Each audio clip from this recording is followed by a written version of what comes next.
Well, I'm in a 2017 Nissan Pathfinder, and today I'm going to show you where your charger ports, your AUX and video ports and USB ports are. So up here is one of your charger ports. So just pop this open and it's right there.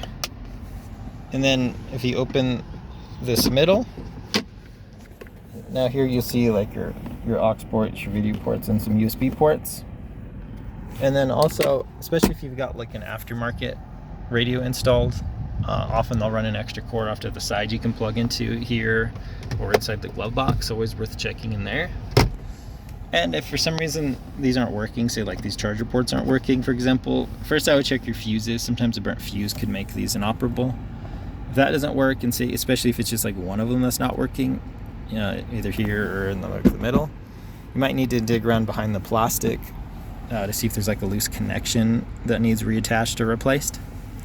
But otherwise, I hope this was helpful, and I hope you have a wonderful day.